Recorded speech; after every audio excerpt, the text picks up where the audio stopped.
Y bueno, un agradecimiento antes de inicio al presidente del Tribunal Superior de Justicia por propiciar estos eventos académicos para compartirle el conocimiento jurídico entre los litigantes, los académicos y por supuesto las personas justiciables, ¿no? Los justiciables y las personas que nos dedicamos a impartir justicia. Quiero agradecer la presencia de nuestra querida doctora Marina del Pilar Ávila Olmeda, que nos acompaña, nos honra con su presencia y gracias por el tiempo. También agradezco el tiempo a la licenciada Marisela Velázquez, presidenta del Colegio de Abogadas de Mexicali y parte de su comité también, que están aquí presentes. Muchas gracias. Y por supuesto a mi gran amigo, el licenciado Fernando Manuel Castro Figueroa, presidente del Colegio de Abogados de Mexicali AC, que también nos acompaña. ¿Verdad? Y a mis compañeros funcionarios aquí del Poder Judicial que están aquí presentes, y abogados y público en general, que nos acompaña también vía Zoom. Me dijeron que son 140 personas que están vía Zoom. Pues muchas gracias por su tiempo. Eh, el tema, cuando me realizaron la invitación, me dijeron, bueno, un tema en materia mercantil, y me pareció interesante eh, realizar la conferencia en relación a los recursos en materia mercantil. ¿Y por qué? ¿Por qué se vuelve relevante hablar de los recursos en materia mercantil? Por qué deberíamos retomar este tema? ¿Verdad? Bueno, es un tema que tal vez ya vimos muchos en la universidad, el recurso de apelación, el recurso de revocación, pero bueno, con estos códigos y con estas reformas, estos juicios que se están implementando, que se pretenden implementar en materia de oralidad, la principal característica de estos juicios es que son irrecurribles, que no admiten recurso ordinario, ¿verdad? Entonces, el Código de Comercio es un código que tiene esta dualidad, que tiene juicios escritos y tiene juicios orales. Y es una transición entre lo que son o lo que han sido los juicios escritos y hacia dónde vamos, ¿no? Hacia dónde apuntan los juicios orales y hacia dónde apunta toda la materia procesal. Y dentro de esta materia procesal, pues están los recursos, ¿no? Los recursos que van a sufrir modificaciones y que están sufriendo modificaciones ahorita en la materia mercantil, y como lo decía, estamos en transición, porque en la materia mercantil ya existen los juicios orales y ya tenemos dos juicios que son irrecurribles, así lo dice el código, que no aceptan recurso, que no admiten recurso ordinario. Entonces, ¿qué implica esto, no?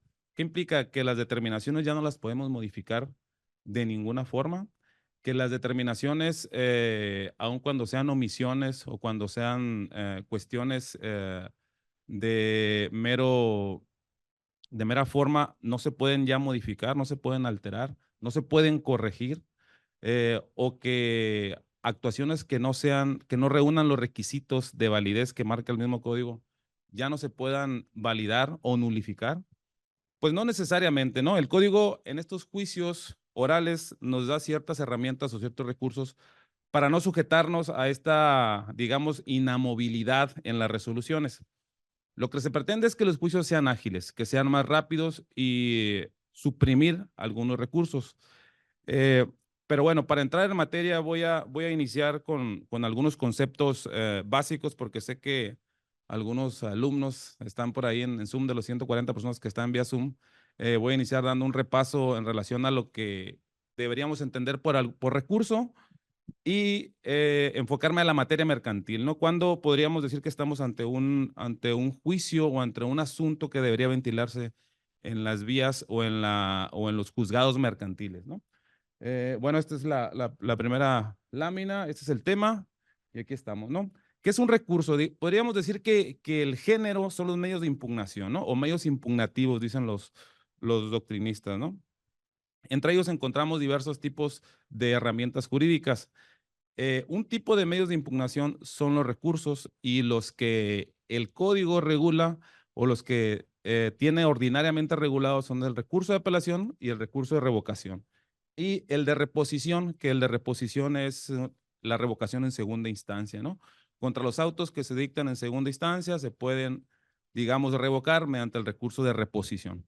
¿Qué tipos de autos? Por ejemplo, un auto que determina una caducidad de la segunda instancia. En materia mercantil, la caducidad es de 120 días, que aproximadamente vienen siendo 6 meses. Obviamente que son días hábiles, hay que contarlos de uno en uno. La caducidad de la segunda instancia es de 60 días, es de la mitad. y la caducidad en los incidentes, una de las reformas, de las últimas reformas, es de 30 días, ¿no? Entonces, y en el Código Nacional, creo, si mal no recuerdo, que son 40 días. Eh, entonces, es la tendencia, ¿no? Ir reduciendo los días en que, para traernos ahí atentos de los juicios, ¿no? En estos juicios que son de estricto derecho. Bueno, uno de los tratadistas que me tocó revisar decía que no debemos de confundir los recursos con los incidentes, con el incidente de nulidad de actuaciones. Porque en los recursos lo que se busca en el de revocación o en el de apelación es modificar el fondo, modificar la sustancia de la resolución que estamos recurriendo, ¿no? También decía que recurso significa recursar, someter o resometer a reconsiderar la resolución que se está impugnando, ¿no? Y en el incidente de nulidad, no, en el incidente de nulidad no se busca atacar la ilegalidad de la resolución, sino que se busca atacar los requisitos que debe contener un acto jurídico y que por no contenerlos adolece de nulidad, ¿verdad? Por ejemplo, una diligencia de emplazamiento, una audiencia que no reúne los requisitos que marca el código, dice el código, bueno, aquellas actuaciones judiciales que no estén realizadas conforme marca el código, pues serán nulas, ¿verdad? Y también nos da ciertas pautas para reclamar o, digamos, que interponer esta nulidad. ¿Ok? Entonces, establecida esta diferencia entre recursos e incidente de nulidad o incidentes que se refieren a cuestiones accesorias y que tienen que ver con lo principal, ¿no? Así es el siguiente. Ok, bueno, ya establecida el concepto de lo que es recurso, me gustaría delimitar la competencia de los juicios mercantiles, ¿no? Y son aquellos juicios que tienen por objeto ventilar las controversias que se susciten entre los comerciantes. Pero ¿quiénes son comerciantes o cómo podemos determinar quiénes son comerciantes? El mismo Código de Comercio nos dice en su artículo cuarto y en algunos conceptos de derecho mercantil, algunos doctrinistas dicen que son comerciantes aquellos que realizan actos de comercio, pero no hay una definición de qué es un acto de comercio. Hay un catálogo en el artículo 74 del Código de Comercio que nos habla, y en el artículo cuarto, por supuesto, que nos habla de los actos de comercio, cuáles deberíamos de considerar como actos de comercio. Y y son aquellos, dice, que realizan los comerciantes en el ejercicio de su profesión. De igual manera, son aquellos personas que realizan una intermediación entre el productor y el público en general, ¿no? Entonces, estas personas deberíamos considerarlas comerciantes y las controversias que se susciten entre ellos, pues deberían o deben de llevarse por la vía mercantil. De igual manera, en el artículo cuarto, el Código de Comercio nos habla sobre las personas que realizan actos de comercio, que aunque por definición no sean comerciantes, realizan o llevan a cabo o intervienen en un acto de comercio. Eh, y por consecuencia se encuentran sujetas a las leyes mercantiles y las controversias que se susciten o que nazcan de estos actos o de estos, digamos que actos jurídicos, pues bueno, deben ventilarse en las vías mercantiles, ¿no?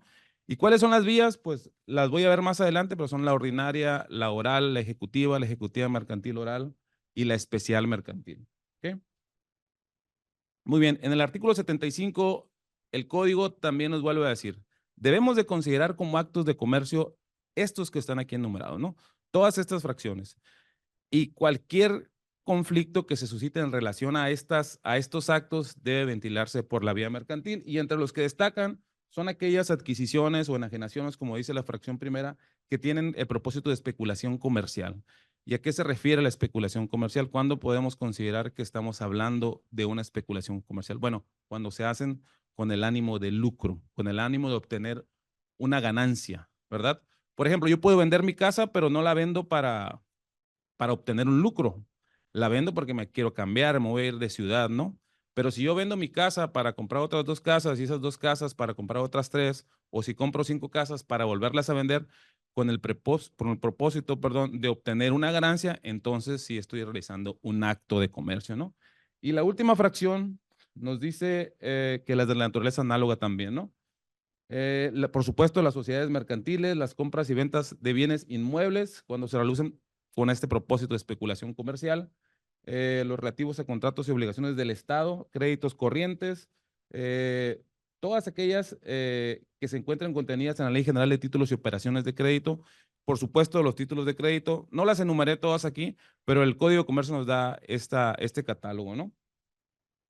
Y el artículo 76 nos hace una aclaración, dice, bueno, no todo lo que hagan los comerciantes va a ser un acto de comercio y no todas las controversias que tengan se deberán ventilar por la vía mercantil. ¿Por qué? Porque, por ejemplo, los comerciantes pueden comprar una casa para habitar en ella y no significa que están realizando un acto de comercio, la están adquiriendo para habitar en ella. Pueden comprar una bicicleta para su menor hijo y no significa que la compran para revenderla y realizar actividades comerciales, ¿no? Entonces, todas estas actividades que realicen para uso personal no deben ser consideradas como acto de comercio y por consecuencia deben ser ventiladas en la vía civil, como dice el artículo 76, ¿sí? Cuando ellas fueren consecuencia natural de la práctica de su oficio, ¿no? O los de su familia hagan los comerciantes ni las reventas hechas por obreros, ¿ok? A esto se refiere el artículo 76, haciendo una aclaración de que no todo lo que realizan los comerciantes debe ser un acto de comercio. ¿Ok? Ahora bien, la materia mercantil se dice que es una materia preferente. ¿Por qué es preferente? Porque cuando nos encontramos que la controversia, una de las partes es comerciante y la otra parte es un civil o es de naturaleza civil, entonces esta controversia deberá ventilarse por la vía mercantil, dice el artículo 61. Y nos habla de los juicios mercantiles. Dice, son juicios mercantiles los que tienen por objeto ventilar y decidir controversias que se susciten conforme a los artículos que acabamos de leer, 4, 75 y 76. Entonces, esta es como la receta, ¿no? Si cabe en estos artículos, debemos de ventilarla en la vía mercantil. Esencialmente, actos comerciales entre sociedades, entre empresas, entre comerciantes. Y el artículo 1050 nos dice que para en algún juicio para alguna de las partes la controversia sea de naturaleza civil y para la otra sea de naturaleza comercial, esta deberá seguirse por la vía mercantil. La competencia mercantil es preferente. Debemos preferir, o el juez debe preferir se debe de remitir al juzgado mercantil, ¿no? Esto se refiere al artículo 1050.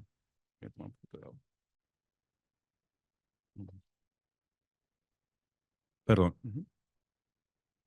Y el 1051 nos habla sobre el procedimiento especial mercantil. El juicio especial mercantil es un juicio en el cual se pacta el procedimiento. Este juicio ya viene contemplado en el Código Nacional de Procedimientos Civiles. ¿Qué implica esto? Que las partes pueden decidir la forma del procedimiento, los plazos del procedimiento, los recursos que se pueden interponer en el procedimiento, las pruebas que se pueden ofrecer en el procedimiento. Actualmente en materia civil no existe, en materia mercantil ya existe. Obviamente se requieren ciertos requisitos. El procedimiento convencional o pacto convencional se debe realizar ante notario público, estando las partes debidamente identificadas, orientadas en modo, tiempo y lugar.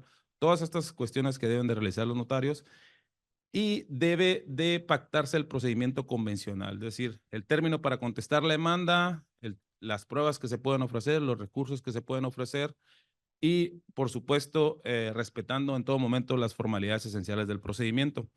Es decir, que el procedimiento tenga una etapa expositiva, una etapa probatoria, una etapa conclusiva, una etapa resolutiva.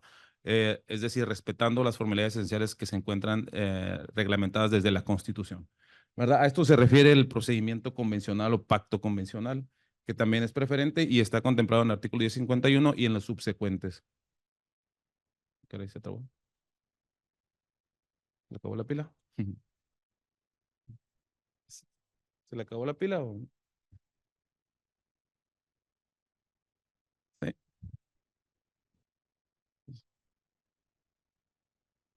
¿Me ayuda usted con la siguiente? Sí, por favor, es como que no. ¿Ya? A ver. Ah, está ya, gracias. Ah, claro, claro que sí. Sí, sí, claro que sí. Bueno, ok, continuando con la definición o de actos de comercio de naturaleza mercantil, tenemos criterios subjetivos, criterios objetivos y los criterios mixtos. El criterio subjetivo, por supuesto, se refiere a que la conducta la realiza un comerciante. Si en la relación o en el conflicto una de las dos partes es comerciante o la persona que lo realiza es comerciante, bueno, entonces es un acto de comercio. Pero el criterio objetivo se refiere al acto. Aunque la persona no sea comerciante, pero realice alguno de los actos del artículo 75, entonces estamos ante la presencia de un juicio de naturaleza mercantil. Criterio subjetivo en relación al sujeto, criterio objetivo en relación a la conducta o al acto que se realiza, ¿verdad? Y el acto mixto es aquello que podría ser para una de las partes de naturaleza civil y para otra de las partes de naturaleza mercantil. Dice el código, si es para una civil y para otra mercantil, vámonos por la vía mercantil. A eso se refiere el acto mixto, pero hay que establecer la naturaleza del acto y especificar que si bien una de las partes está celebrando un acto civil, la otra está realizando un acto comercial, pero con fundamento en este artículo, el 1051 que acabamos de pasar, la controversia o el juicio debe seguirse por medio de la tramitación o las vías mercantiles, ¿verdad? Estos son los criterios y es algo importante establecer al momento de iniciar un juicio, iniciar una demanda o establecer la competencia en relación a la instancia que se va a iniciar o a la vía que se va a iniciar. Ujú. Y aquí tenemos algunos diagramas en relación a los juicios que existen en materia mercantil y estos juicios, bueno, el ordinario, que les digo yo a mis alumnos en clase, que es el juicio en el que tiene plazos más alargados, que tiene plazos más complejos por el tipo de controversias que requieren de mayor tiempo, de mayores pruebas, de mayores plazos, ya sea para contestar la demanda, ya sea para desahogar pruebas, inclusive para los alegatos, ¿no? Se establecen un día más, pero son plazos más amplios por la naturaleza de los juicios. En este juicio, al igual que en el ejecutivo mercantil tradicional, las providencias precautorias y medios preparatorios que no son en sí juicios, pero son procedimientos que están regulados en el Código de Comercio, eh, se encuentran previstos para ellos el recurso de revocación y el recurso de apelación y el de reposición en segunda instancia. Pero como les decía al inicio, en el Código de Comercio se encuentran también regulados juicios que el legislador denominó irrecurribles o que no admiten recurso ordinario alguno. Más adelante vamos a leer los artículos donde dice exactamente así, ¿no? El juicio oral mercantil, las resoluciones que se dicten son irrecurribles o no admiten recurso ordinario alguno. Y los recursos ordinarios son aquellos que ordinariamente se encuentran previstos en la legislación que rige el juicio. En este caso, el Código de Comercio y los recursos que tiene previstos, una vez más, revocación, reposición y apelación. Estos no caben en el oral ni en el ejecutivo mercantil oral, ¿verdad? Nada más como en términos amplios, lo voy a abordar más adelante en forma más específica en relación a los efectos y al trámite de cada una de ellas. ¿Ok? Además de estos recursos o de esta cualidad sui generis que tiene el Código de Comercio, podríamos decir que también existe un recurso que no está actualmente en la legislación civil en Baja California, pero sí está, por ejemplo, en la Ciudad de México y ya está jurisprudencia en relación a la apelación preventiva, ¿no? O a la apelación de tramitación conjunta o esta apelación que se promueve, les digo yo a veces a mis alumnos por si acaso, ¿no?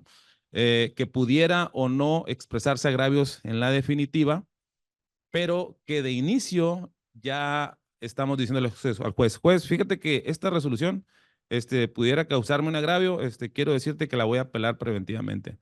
Ya en la definitiva, si decido o si no logro obtener lo que pretendía en la sentencia, pues te digo por qué voy a apelar, ¿no? Y el legislador así la contempló, dijo, bueno, vamos a contemplar esta apelación preventiva para que el tribunal no esté yendo y viniendo, para que, perdón, el expediente no esté yendo y viniendo al tribunal y al final decidas tú si efectivamente quieres hacer valer esas apelaciones, ¿verdad? Pero hay otras que sí, las de tramitación inmediata, esas sí las vamos a remitir de forma inmediata al tribunal y esas sí que el tribunal las resuelva de forma inmediata porque esas trascienden, ¿no? Trascienden al procedimiento, ¿ok?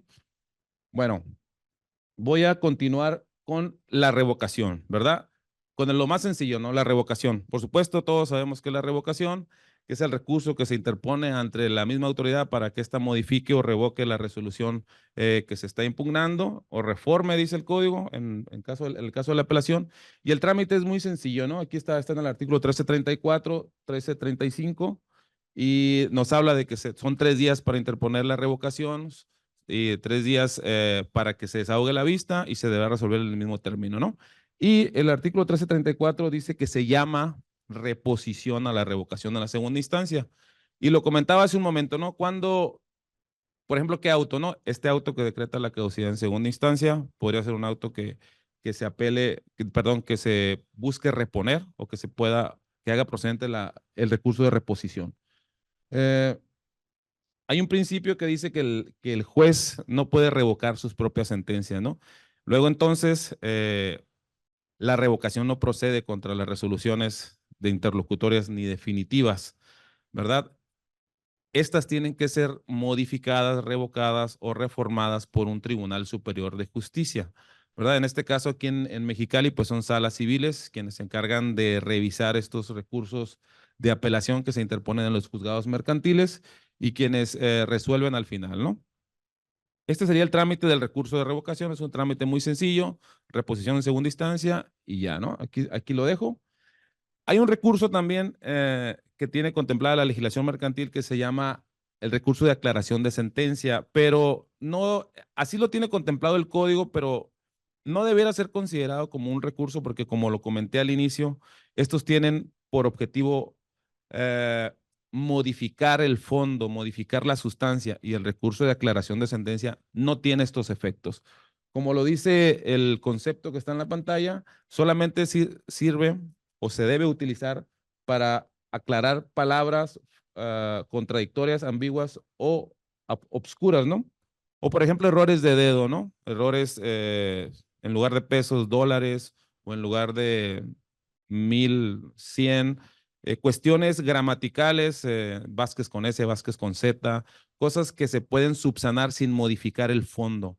A esto se refiere el recurso de aclaración de sentencia. Y se encuentra previsto, se encuentra regulado en los artículos 1331, 1332 y 1333 del Código de Comercio. El trámite también es muy parecido al recurso de revocación. Son 3 días y la interposición de este recurso, dice la parte final del 1333, interrumpe el término para interponer la apelación. Es decir, si yo lo interpongo el recurso, bueno, el término para interponer la apelación me va a transcurrir a partir de que la sentencia quede modificada, ¿no?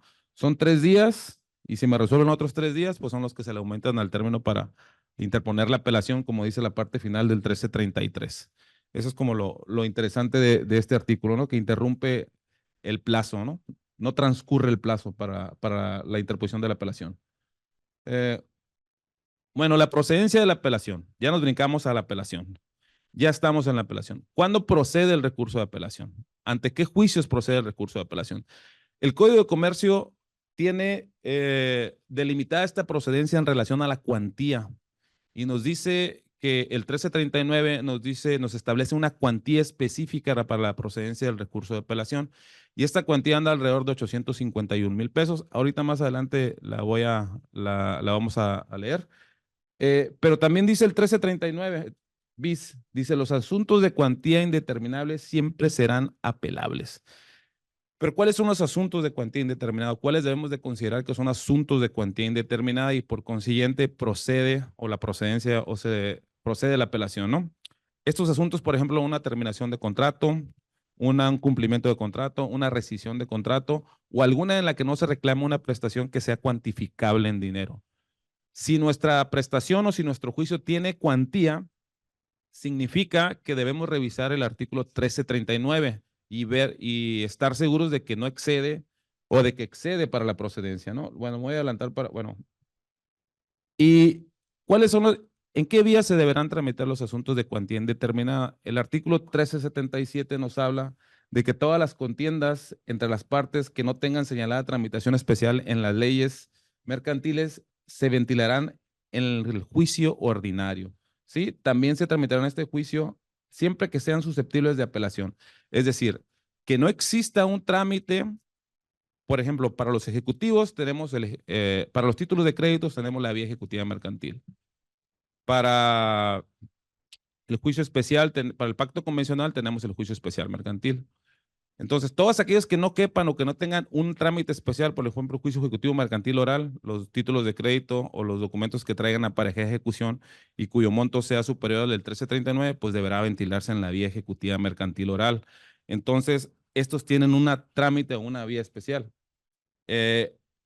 Todos aquellos que no quepan en estos caminos, en estas vías, como dice Arellano García, en estas como vías del tren, es el camino al que se sujeta el litigante, es un camino corto, es un camino largo, es un camino con plazos más pequeños. Estas vías, bueno, será la vía ordinaria por la vía en la que deberán de tramitarse, ¿verdad? Gracias, doctor.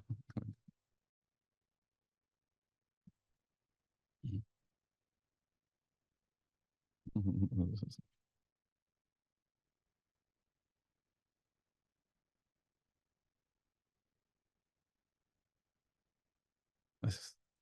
Bueno, estábamos hablando en relación al recurso de apelación y decíamos que, perdón, en relación a los juicios ordinarios. Y estos son los juicios que permiten o que admiten la apelación en los ordinarios. Y el artículo 1336, bueno, bueno, aquí estaba la cuantía que les comentaba hace un momento en relación a la procedencia del juicio del recurso de apelación. Gracias, gracias. Y ahorita está en 851,710,18.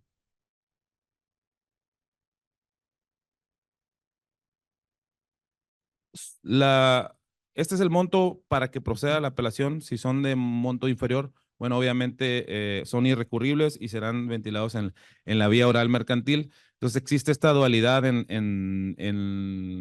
los recursos que proceden en el código o que son procedentes en el Código de Comercio, ¿no? Y nos habla también ya de los efectos, ¿no? Esta cantidad también nos dice el código, se deberá actualizar cada año. Entonces hay que estar cada año comprando el código, cuando vamos cada año descargando la página esta del artículo 1339, porque la Secretaría de Economía por ahí del 30-31 de diciembre nos dice, ¿saben qué? Pues ya subió la cuantía en relación al índice nacional dice ahí, ¿de qué? Perdón? Del consumidor, índice nacional de precios del consumidor, y se va actualizando, ¿no? Va subiendo alrededor de unos 50,000 pesos por año. A lo mejor ya el año próximo ya va a estar unos 900,000 pesos. Ajá.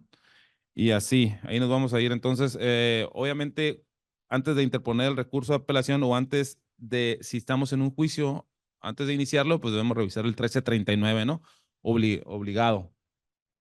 Y luego dice, bueno, ok, los que sean superiores admiten apelación y estos se pueden tramitar, se pueden admitir en ambos efectos, dice, ¿no? Pero también pues, se pueden apelar los autos, las interlocutorias y las definitivas, siempre y cuando en relación a la cuantía estas sean susceptibles de apelación, ¿verdad? Entonces lo que hay que revisar es la cuantía. Hay jurisprudencia que nos dice, el mismo código también nos dice que únicamente tenemos que tomar en cuenta la suerte principal sin accesorios. Ok, porque esa es la cantidad que se está reclamando como suerte principal. Ya lo demás se podrá decidir si se condena o no se condena, si se liquida o no se liquida, pero esta es la cantidad por la que debemos de considerar si se admite o no admite la apelación. Y si la sentencia es apelable, también los autos y también las interlocutorias. Y dice, bueno, si es apelable, se pueden admitir en dos efectos, ¿no? En el efecto suspensivo o en el efecto devolutivo. Y luego también aquí aparece la sentencia, digo, el recurso de apelación contra otros interlocutores o resoluciones que se dicten en el curso de procedimiento se admitirá en el efecto devolutivo de tramitación conjunta. Aquí por primera vez aparece la apelación preventiva, pero el código la denomina tramitación conjunta, pero ¿conjunta con qué o con quién? Pues conjunta con la definitiva, ¿no? Porque le llama indistintamente apelación preventiva o apelación de tramitación conjunta, porque es el trámite que sigue. ¿Por qué? Porque yo apelo, por ejemplo, apelo preventivamente un auto en el que no se me admite una prueba, o un auto en el que indebidamente se le admite una prueba a mi contraria, y digo, juez, vengo apelando preventivamente, pero nada más lo hago mediante un escrito y no expreso agravios. Entonces, preventivamente digo que vengo apelando. Y el trámite es conjunto, o dice aquí de tramitación conjunta, porque cuando yo decida que la sentencia me causa agravio, que la sentencia no me es favorable, entonces ahí yo voy a hacer valer los agravios conjuntamente con la apelación que yo haga valer en contra de la sentencia, porque voy a apelar el auto donde no se me admitió una prueba por medio de la apelación preventiva y voy a apelar la definitiva en todos sus aspectos, o sea, la valoración de las pruebas, los razonamientos o argumentos o conceptos o fundamentos legales que utilizó el juez al dictar la sentencia. Esa es mi apelación principal o mi apelación contra la definitiva y los agravios de la preventiva, que es la de tramitación conjunta con la definitiva, ¿no? Entonces aquí en el 1339 el Código de Comercio nos habla por primera vez de lo que es la apelación preventiva, que es, dice él, apelación de tramitación conjunta, sin expresar agravios, creo que ahí lo dice también. Y también lo dice, sin que sea necesario en tal escrito la expresión de agravios. O sea, no voy a decirte por qué, pero vengo a decirte que sí quiero apelarla, ¿no? Esta es una tipo de apelación que creo que también va a venir en el Código Nacional. Y bueno, aquí está digamos que el antecedente, ¿no? Y en el Código de la Ciudad de México, hoy Ciudad de México también lo tienen previsto, también hay jurisprudencia en relación a la tramitación y a cuándo procede o no procede este recurso. Bueno, en relación al trámite de la apelación, vimos ya el trámite de la revocación o el trámite de la aclaración de sentencia. En relación al trámite de la apelación, es un poco más complejo, porque como ustedes ya vieron, tenemos la apelación contra la sentencia definitiva, la apelación de tramitación inmediata y la apelación de tramitación preventiva. Son tres tipos de apelaciones, ¿no? Una en la que no expresamos agravios, pero preventivamente le decimos al juez, voy a apelar, pero en definitiva, si es que no me es favorable la sentencia, pues te voy a decir por qué. Y otra, la de tramitación inmediata, en la que le digo al juez, fíjate que el código dice que esta resolución es de tramitación inmediata. Entonces necesito que ahorita, como dice, como ordenó el legislador, se remita al tribunal y que el tribunal decida esto, ¿verdad? Antes de que concluya el juicio. Esa es de tramitación inmediata. Y la que se tramita en contra de la definitiva. Bueno, entonces, en general dice que contra la sentencia el trámite es 9 días para interponer el recurso de apelación. Y 6 días si se trata de auto o interlocutoria. Y dice, y 3 días si se trata de apelación de tramitación conjunta. Entonces, este término genérico que tenemos, perdón, en relación al plazo para interponer la apelación, pues aquí es diferente, ¿no? Y varía dependiendo de cada recurso o del trámite o del tipo de apelación que se haga valer. Por lo sencillo, 9 días contra la apelación. Si es contra una resolución dictada dentro del procedimiento, 6 días.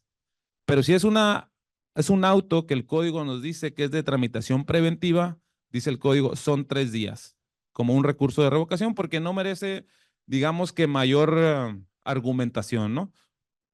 Es un poco menos que interponer un recurso de apelación, solo es levantar la mano y decir, juez, vengo apelando preventivamente el auto de fecha tal, ¿no? Porque el código así lo dispone y porque el juicio en el que estoy admite la apelación, porque es superior a la cuantía que establece el 1339 o porque es un juicio que se sigue en la vía ordinaria mercantil. ¿Ok? Entonces, este sería el trámite que se le da y dice que se le debe dar vista a la parte contraria por 3 días y 6 días si es de sentencia definitiva para que la otra parte, para que el adversario exprese agravios en relación a, ¿no? Ok, ese sería el trámite de la apelación o de las apelaciones en materia mercantil. Serían 9, 6 y 3 días. Y aquí el artículo 1345 bis nos da un catálogo de qué tipo de autos el legislador consideró que sí deben de remitirse de forma inmediata al Tribunal Superior de Justicia. Y saben qué litigantes, saben qué partes, estos autos sí los voy a revisar porque estos autos sí podrían trascender o modificar el curso del juicio. Entonces, intégrame un testimonio, remítemelos al tribunal y yo resuelvo, ¿no? Y te lo devuelvo de forma inmediata, ¿no? Y por eso se llama de tramitación inmediata, porque el trámite se realiza de forma inmediata hacia el tribunal. Por ejemplo, la primera fracción de este artículo nos habla sobre el auto que niega la admisión de los medios preparatorios. Y este auto se tiene contemplado que se admita en ambos efectos. ¿Por qué? Porque de por sí el juicio ya está suspendido. En unos medios preparatorios, cuando tú le dices que no, que no se admite, pues ¿qué sigue? Pues ya no sigue nada, ¿no? Pues está suspendido el procedimiento. Entonces el efecto es en ambos efectos, pero es una tramitación inmediata porque inclusive ya después de ahí ya no hay nada que hacer, ¿no? El juicio está paralizado, digamos. Otro de las fracciones que resaltan aquí, el auto que no admite la reconvención. Por supuesto, o sea, podemos continuar, perdón, con un juicio sin la reconvención. Bueno, esto que lo revise el tribunal y que nos diga si la vamos a admitir o no la vamos a admitir, porque hay una acción reconvencional, hay pruebas en relación a la acción reconvencional y podemos seguir un procedimiento y luego vamos a tener que regresarnos. No, mejor de una vez remítelo al tribunal, que el tribunal decida si hay o no hay reconvención y si vamos a continuar o no vamos a continuar con el juicio con acción reconvencional, ¿verdad? También está contemplado, son seis. Entonces, también está contemplado el incidente que desecha, perdón, el auto que desecha el incidente de nulidad de actuaciones o la resolución, ¿no? La resolución que desecha. Entonces, esta también dice, ¿sabes qué, juez? Pues es una actuación que va a servir de base, por ejemplo, la nulidad del emplazamiento, ¿no?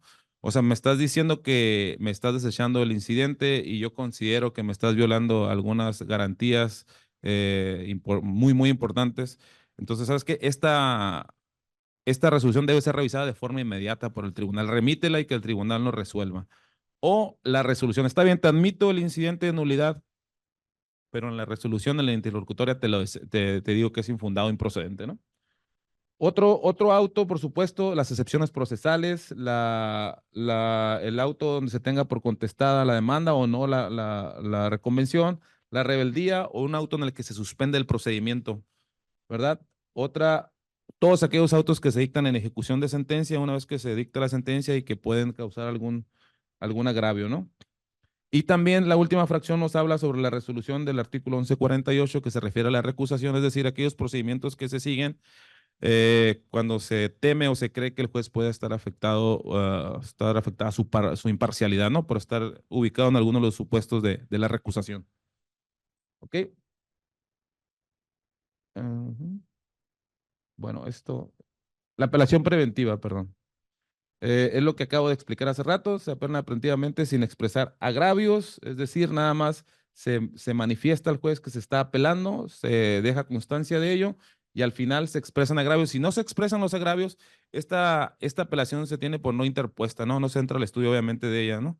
Nada más se resuelve pues, en la que sí se hayan formulado agravios. Eh, el plazo de los 3 días, ya lo comentamos, que eran 9, 6 y 3. Eh, un caso en el que procede la apelación preventiva y que expresamente así lo dispone el Código de Comercio es este que les comentaba y que se encuentra previsto en el artículo 1203. Y nos habla, dice, contra el auto que admita alguna prueba, ¿no? La apelación será en efecto devolutivo y de tramitación conjunta con la sentencia definitiva. Cuando sea apelable la sentencia, en lo principal lo comentábamos, ¿no? Procede la apelación preventiva o de tramitación conjunta siempre y cuando en lo principal sea apelable el juicio. Si no es apelable, no hay apelación ni preventiva ni de tramitación inmediata. Nada más diríamos que procede la revocación, porque el 1335 nos dice así, ¿no? Cuando los autos no fueran apelables, serán revocables, ¿no? Entonces nos vamos a la revocación. ¿Mm? Y los efectos, en relación a los efectos, ¿cómo sabemos cuál es el efecto que debe tener una apelación al admitirse? Bueno, el artículo 1345 bis 4 nos habla sobre esto, ¿no? Y dice que la apelación que se admite en el efecto evolutivo deberá formarse un testimonio y remitirse al tribunal. Y por supuesto, se deben dejar las copias necesarias para que se ejecute la sentencia. ¿Qué implica el efecto devolutivo? El efecto devolutivo implica que no se suspende el procedimiento, que no se suspende la ejecución, que se continúa con el trámite del juicio, que nada más se remite un testimonio, se quedan las constancias originales en el juzgado y se continúa con el procedimiento.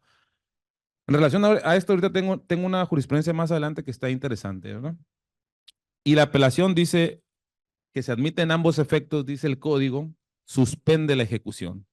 Y dice también, en ambos efectos también suspende la tramitación del juicio.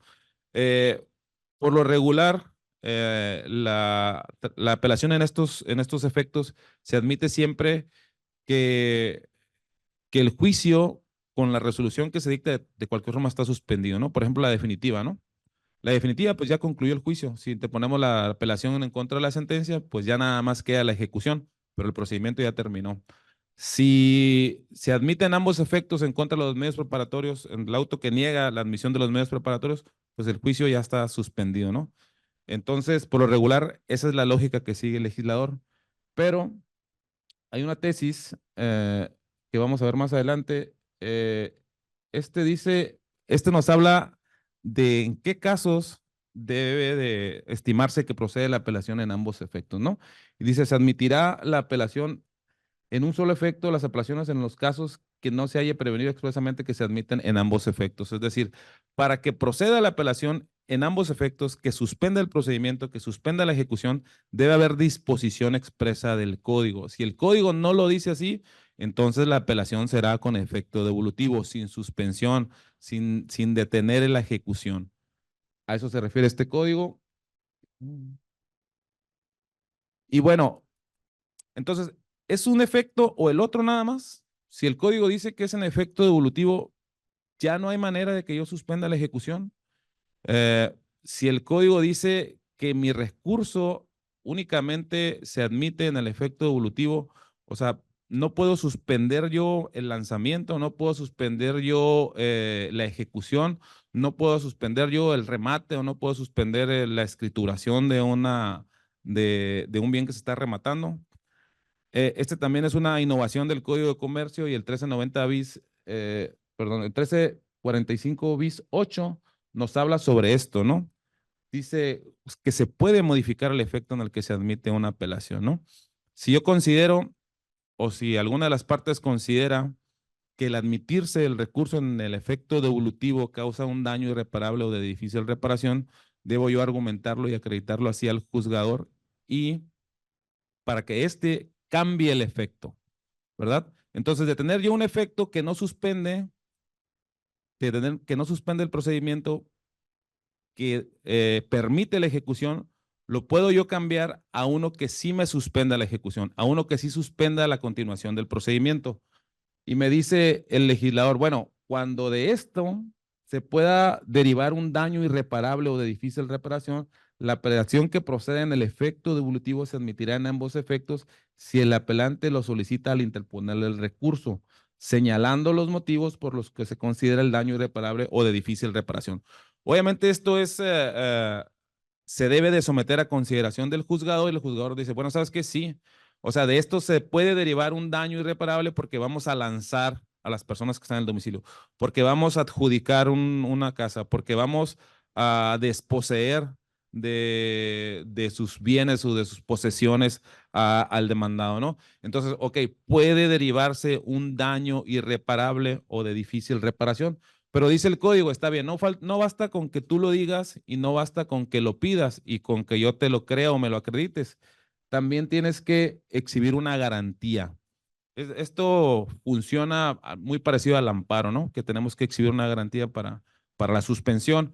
Entonces, esta garantía también se tiene que seguir ciertos parámetros y el legislador aquí nos dice que dependerá de la importancia del negocio y no podrá ser inferior a 6,000 pesos. Una vez más nos dice que este monto se actualiza anualmente. La Secretaría de Economía lo debe estar actualizando cada año, junto con todas aquellas cuantías y cantidades que están en el Código de Comercio. Entonces dice, ok, si te causa un daño irreparable, si me lo demuestras, si me logras convencer, te voy a fijar una garantía. Entonces aquí ya tenemos una apelación que se interpuso y que se admitió en el efecto devolutivo, pero estamos pidiendo que se cambie el efecto. Y luego el código nos dice, pero si resulta que la garantía que te fijan para que proceda o para cambiar el monto el efecto de tu apelación se te hace excesiva, bueno, puedes promover el recurso de revocación. Entonces tenemos un recurso de revocación en contra del efecto en el que se admite el recurso de apelación y ahí tenemos dos recursos atorados, ¿no? No estoy dando tips para nada, pero es como una dualidad de recursos. Uno de revocación en contra de una garantía que se fija para que proceda o se cambie el efecto de la admisión de una apelación. Y creo que tengo por ahí un asunto. Son muy pocos. Creo que es una herramienta que ha sido poco explorada. pero pues a veces es muy útil, ¿no? Porque puede suspender una ejecución, puede suspender un lanzamiento, puede suspender alguna actuación que se considere como daño irreparable o de difícil reparación, dice el código, ¿no? Eh, ok, aquí hay una jurisprudencia muy interesante en relación a esto de los efectos, ¿no? Hace un momento les decía que cuando se admiten ambos efectos, suspende el procedimiento y suspende la ejecución, ¿verdad? En esta tesis dice, incidente de falsedad, la firma plasmada en el escrito del recurso de apelación en materia mercantil, ya no alcanzo a leer ahí.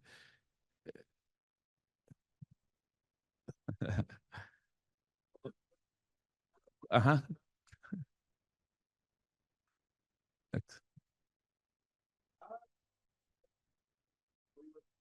Ok, bueno, gracias. Aquí me están fallando los lentes otra vez.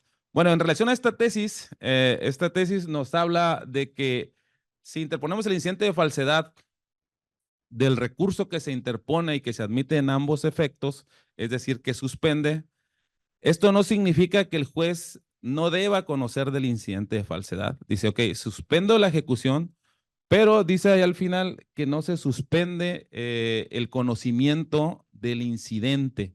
Entonces, ¿suspende o no suspende el procedimiento? ¿Suspende o no suspende la ejecución? Definitivamente la ejecución sí, pero según esta tesis, el juez conserva su jurisdicción para resolver el incidente de falsedad de firma. ¿Ok?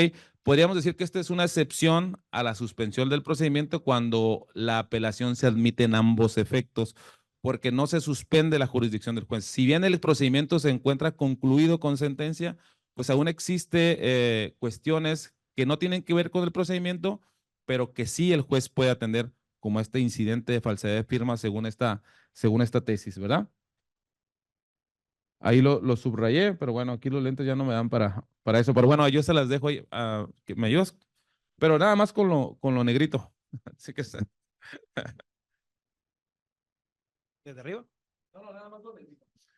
Dentro del juicio ejecutivo mercantil se interpuso recurso de apelación contra la sentencia definitiva. La contraparte recurrente planteó el incidente de falsedad a la firma plasmada en el escrito correspondiente.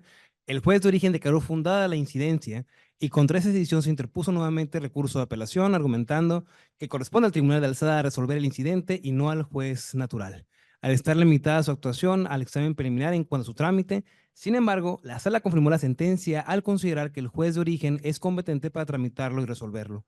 ¿No? Muchas gracias.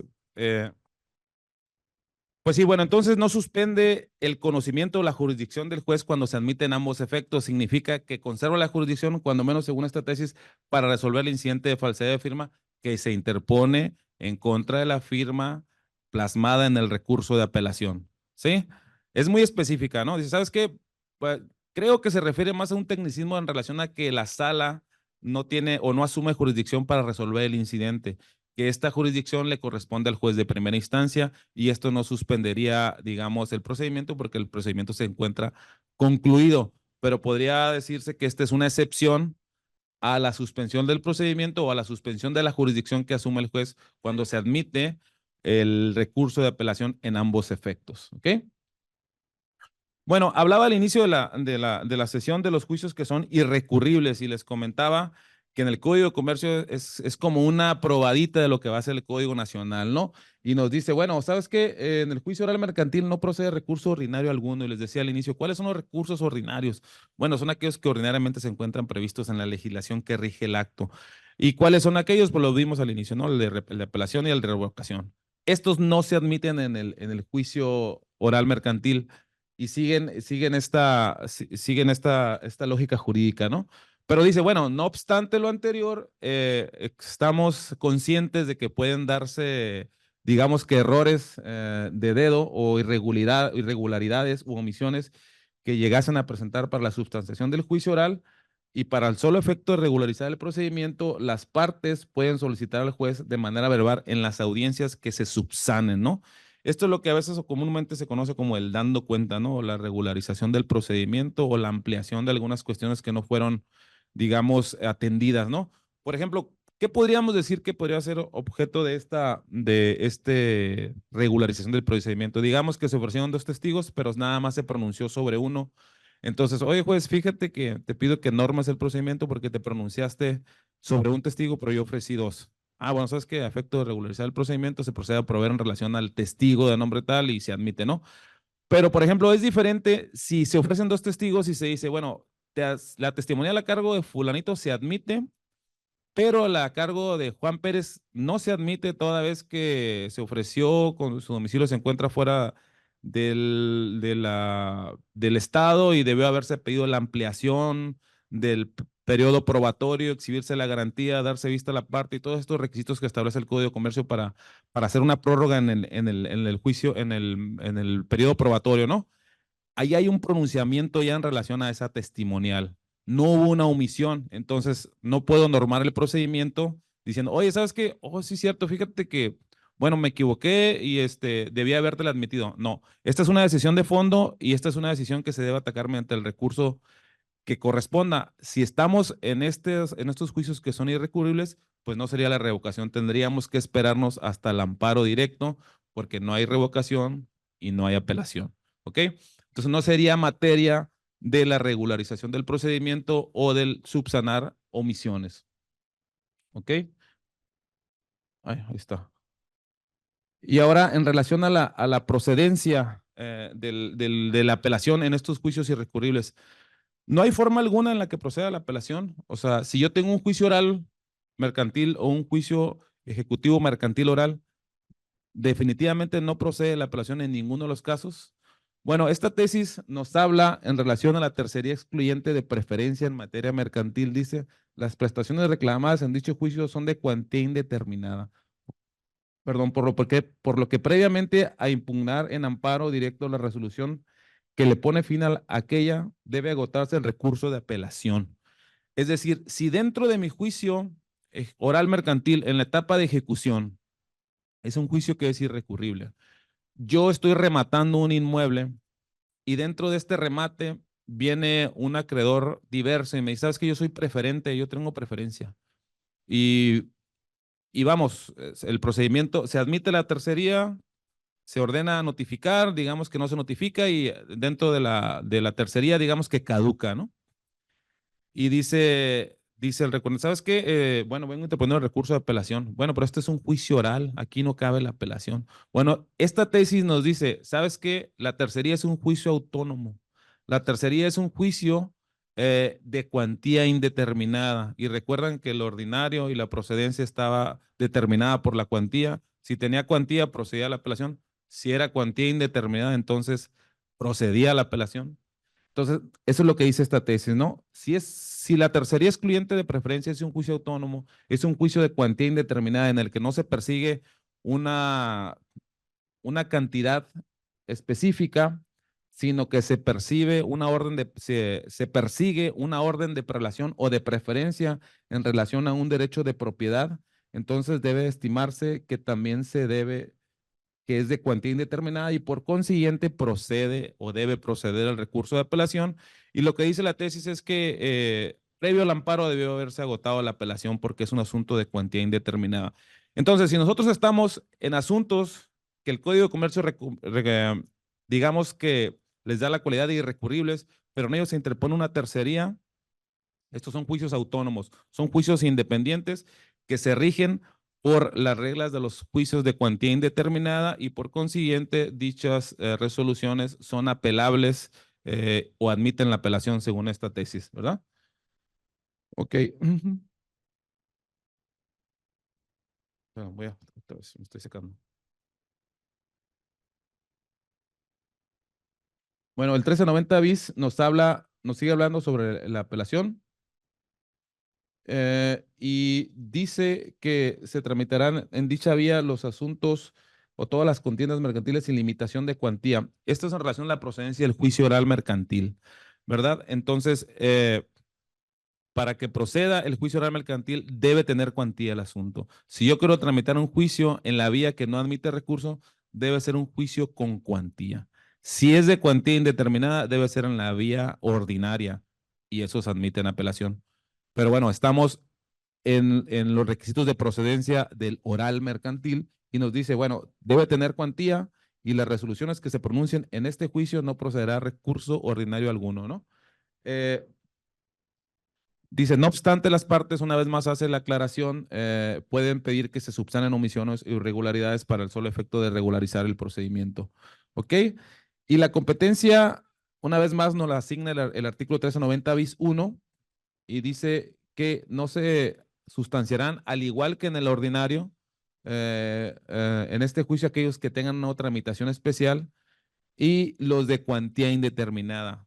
O sea, casi igual que el ordinario, pero aquí deben de tener cuantía. Si es de cuantía indeterminada, nos vamos al ordinario. Igual, en el ordinario se tramitan todos los que no tengan una tramitación especial, pero que sean de cuantía indeterminada. En este, todos los que no quepan, pero que tengan cuantía. ¿Ok?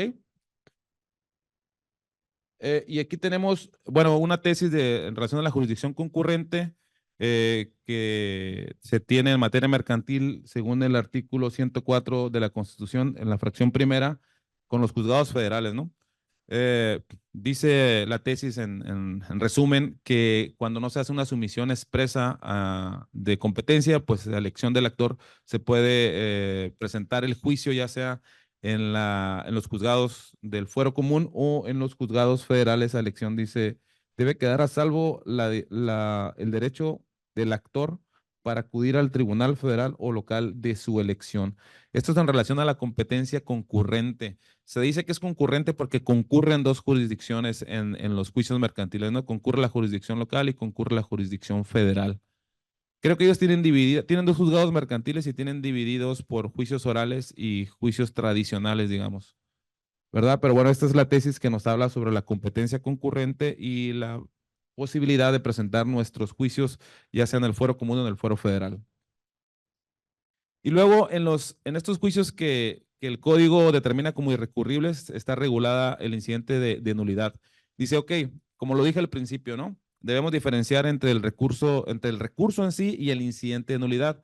El recurso en sí tiene como objetivo atacar la legalidad de la resolución, modificar el fondo.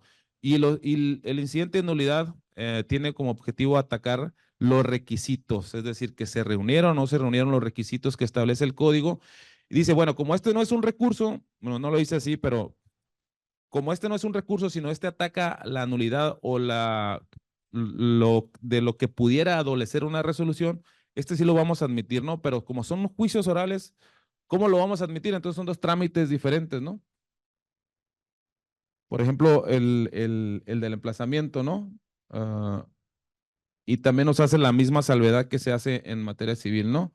Eh, si no se realiza en la actuación subsecuente, pues queda validado de pleno derecho, con excepción del emplazamiento que siempre es revisable, ¿no? La fase escrita, ¿cuándo estamos hablando de que procede el incidente de nulidad de forma escrita? Bueno, cuando no ha iniciado la fase oral en el juicio oral mercantil, esto es decir, antes de la audiencia preliminar. Si ya estamos en la fase oral, bueno, entonces el incidente de nulidad debe plantearse de forma oral en las audiencias. Eh, y este deberá ser en la audiencia preliminar o en la audiencia de juicio. ¿Sí? Si se ofrecen pruebas, dice el código, estas pruebas de estar en posibilidad de desahogarse se desahogarán de inmediato. Si no, bueno, entonces se señalará a alguna audiencia especial para el desahogo de dichas pruebas. ¿Ok? Y finalizamos con el ejecutivo mercantil oral, que es el juicio que dice aquí el 1390 ter que sea igual o superior a la cuantía a la que se refiere el artículo 1339, es decir, los 851,000 pesos que acabamos de leer y hasta 4 millones de pesos. Entonces, si es superior al monto para que sea apelable, entonces nos vamos a ir en la vía ejecutiva mercantil oral y dice que estos también no se dará recurso ordinario alguno. Entonces tenemos que los ejecutivos mercantiles tradicionales que sean menores a la cantidad a que se refiere el 1339 son irrecurribles porque así lo dice el 1339, ¿verdad? Son irrecurribles los que sean de monto menor. Y los que sean de monto mayor, dice el 1390 ter 2, también son irrecurribles, hasta 4 millones de pesos. Entonces tenemos que los ejecutivos mercantiles, sean de la forma tradicional o sean de la forma oral, son irrecurribles hasta 4 millones de pesos. Si estamos ante un ejecutivo mercantil tradicional o mercantil oral superior, perdón, ante un juicio ejecutivo que sea superior a los 4 millones de pesos, hasta entonces admite la apelación. No antes ni en el tradicional ni en el oral, ¿no? Y aquí está el fundamento, 1390 ter 2, y también nos da la misma salvedad para regularizar el procedimiento y para la aclaración de sentencia. El requisito es que se promueva obviamente en la misma audiencia, ¿no? En la fase oral. Y ya estamos terminando. También el juicio ejecutivo mercantil oral tiene prevenido el incidente de nulidad de actuaciones. Este incidente se presenta o se sigue o se tramite exactamente los mismos términos del juicio ejecutivo, el juicio oral tradicional, como dice ahí. En el juicio ejecutivo mercantil oral se observarán los principios que contempla el artículo y se tramitará conforme a las reglas precisadas en los artículos, y ahí está el 1390 bis 6, que es el que tramita o que nos da la forma en la que se debe seguir el incidente de nulidad de actuaciones. Y bueno, creo que estamos en tiempo y pues sería todo. Muchas gracias.